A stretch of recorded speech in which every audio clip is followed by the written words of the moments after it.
Yeah, man. Greetings, everyone. It's Stewie coming to you from Sangsters International Airport in Montego Bay. Greetings.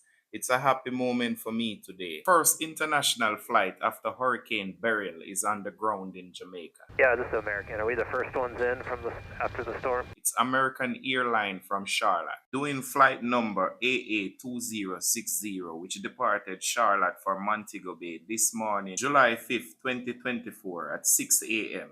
2060, wind 080 at 8, cleared to land 1007. Well, land 07 American 2060.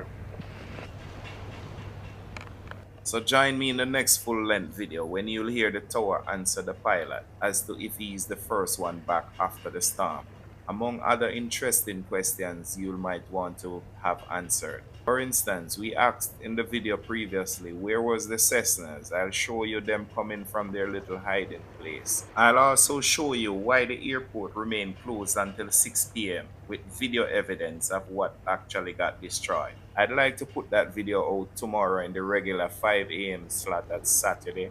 Internet situation now, if I don't get it out there, I'll get it to you by Wednesday the latest at 5 a.m. So look out.